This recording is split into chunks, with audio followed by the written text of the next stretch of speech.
función de cine en el Perú, en Lima, en el Salón Jardín de Estrasburgo. Esta es una fotografía del interior del lugar donde se hizo la primera función el 2 de enero de 1897. En ese entonces, fines del siglo XIX, inicio del siglo XX, Lima era una ciudad que obviamente todavía no tenía salas de cine.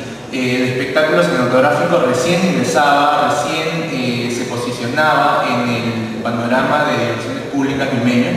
Entonces, los primeros espacios arquitectónicos que albergaron las funciones de cine fueron lugares adaptados, espacios adaptados, entre salones, confiterías, restaurantes. Algunos de ellos, como el que estamos viendo, el Salón de Denis, es una fotografía aproximadamente de 1905. Este es otro espacio público limeño también de inicios que estaba vigente a inicios del siglo XX, el Salón del Orfeón Francés, que reunía por lo general la colectividad francesa, pero también servía para otro tipo de eventos. Y las funciones se daban en esos espacios de modo aún esporádico. Digamos, no podríamos imaginar, o no se podría afirmar que era algo similar a como se da ahora, es decir, una cartelera con una programación diaria, sino que era algo esporádico que se daba de manera espacial entre las funciones. Y aparte de estos lugares, como confiterías, restaurantes y salones, se adaptaron también a otros espacios como los teatros. Es obvio que la herencia arquitectónica que retomaron las salas de cine fue retomada en las salas de teatro. El esquema era muy similar, se tenía que presentar una función, un espectáculo y albergar a mucho público. Esta es una fotografía del Teatro Olimpo, más o menos de 1906. En Lima en ese entonces venían del siglo XIX algunos teatros, entre los más importantes el Olimpo, el Politeama y el Principal. Eran de fines del siglo XIX, teatros que albergaron funciones cinematográficas en aquellos primeros años, y como les decía hace unos momentos, no eran funciones, es decir, un teatro no era un cine, no funcionaba con una programación continua. Las funciones cinematográficas se alternaban con funciones de teatro, con conciertos, con recitales,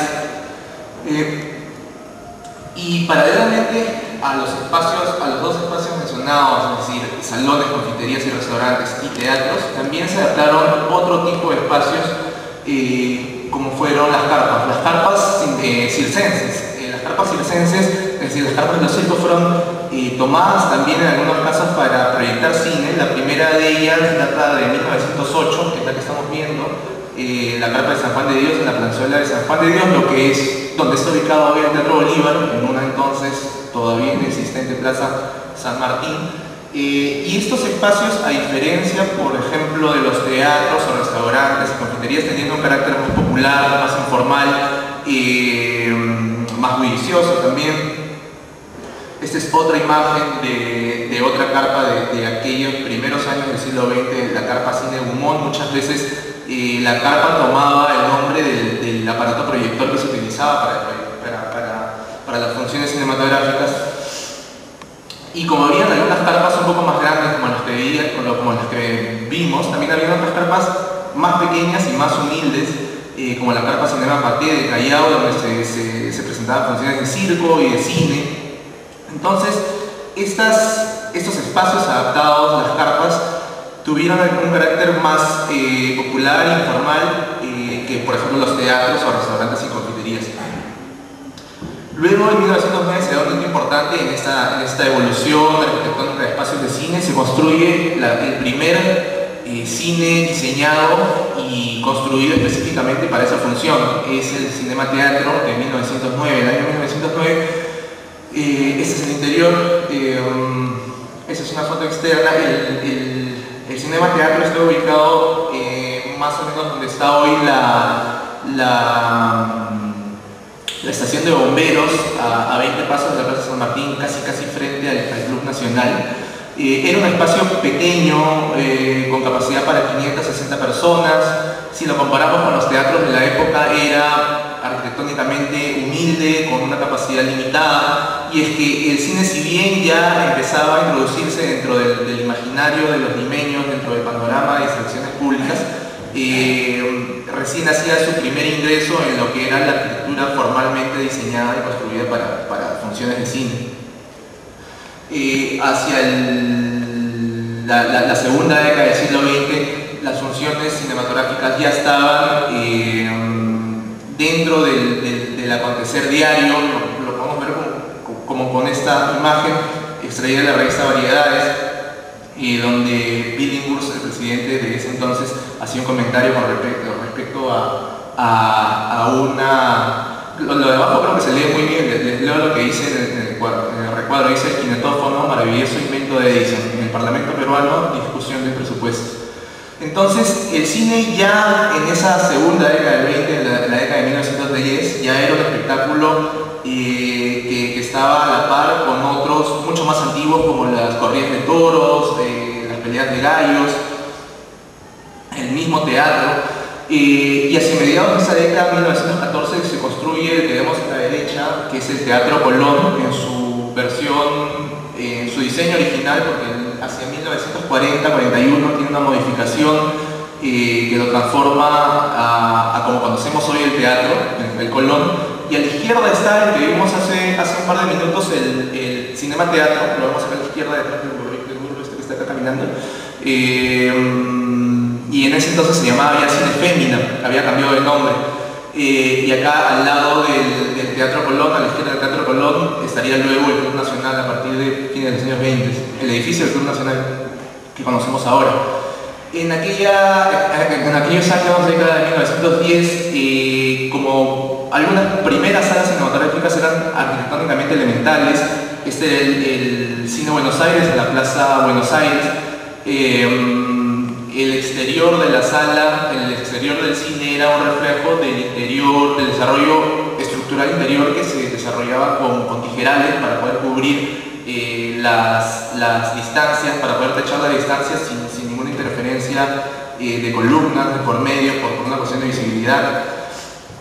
Este era otro esquema similar del cinema popular, donde también se manejaba esta especie de techo a dos aguas por el interior de las estructuras de los tijerales. Entonces, algunas salas elementales arquitectónicamente eran, como les decía, un reflejo, el exterior era un reflejo del desarrollo estructural interno. Y a la vez, como se daban estas salas más básicas, también se diseñaban y construían algunos primeros cines que retomaban de las salas teatrales su presencia urbana, una presencia urbana importante, un desarrollo de fachada también importante, con un desarrollo ornamental que era visible, que era atractivo, que intentaba ser atractivo para los transeúntes. Entonces se daban también, como esas salas elementales, también cines más desarrollados arquitectónicamente. Ese es el Teatro Excelsior de 1914, en la fachada original, porque luego también hacia inicios de los años 40 se sufre una modificación y luego, bueno, lo que conocemos hoy del Excelsior ya no tiene nada que ver con esto, ¿no? Esta es una imagen interior, la fotografía no está muy buena, pero es el interior del Teatro Excelsior, perdón, del cine, se llama Teatro Excelsior, pero porque el término teatro todavía se relacionaba mucho a este espacio, a esta gran sala con localidades.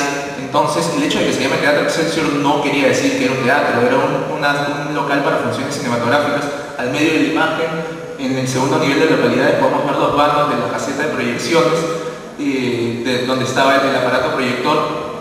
Y como se daban también estos dos esquemas, unos más elementales en los barrios por lo general populares y otros más desarrollados arquitectónicamente, como el Excelsior, por ejemplo, en el Jirón de la Unión, los públicos también los públicos cinematográficos empezaban a cobrar ciertas características diferenciadas, mientras la gente que asistía, por ejemplo, al Teatro Excelsior